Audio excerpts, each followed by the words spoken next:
Hello, in today's tutorial we will show you how to create a header or footer on the first page of your Word document only.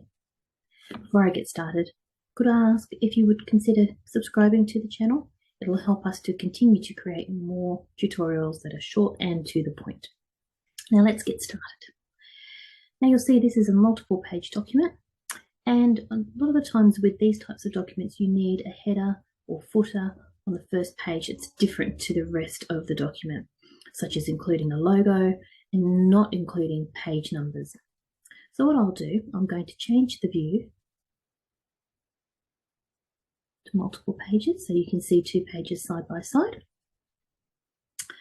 And then we're going to go into the header. Now to get it into your header or footer, you can double click into the very top or very bottom of your document, or you can go to Insert, Header,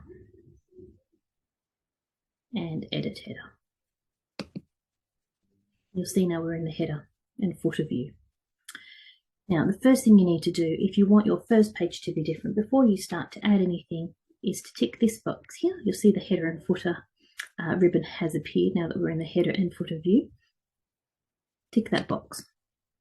That will ensure the work that you do on the first page will remain on the first page, and the pages subsequent to that will be different.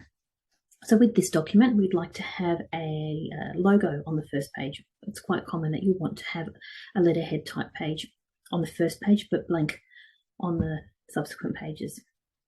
So we'll just pop a logo in here. Placement right. Very good. And you'll see that is not appearing on the pages afterwards.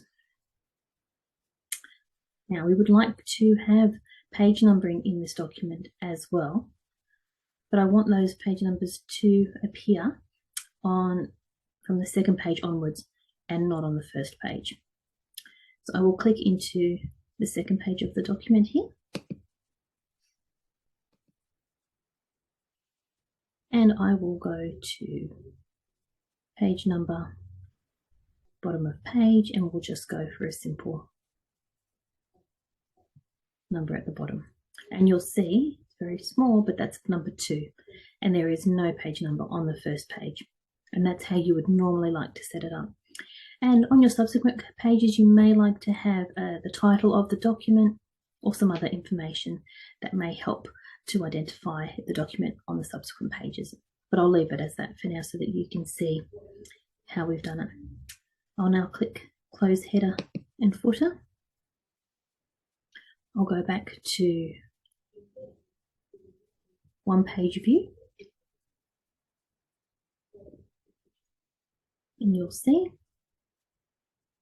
the page numbers are on the second, third, fourth page, but the first page has been set up differently. And that's how you create a header or footer on the first page with different first page. I hope that's been helpful to you. I would like for you to leave any comments in the comment section below. It will help us to know what we're doing well, what we need to do better, and also what you might like to see in future tutorials. The next tutorial will show you how to insert a table of contents. Hope to see you there. Thank you.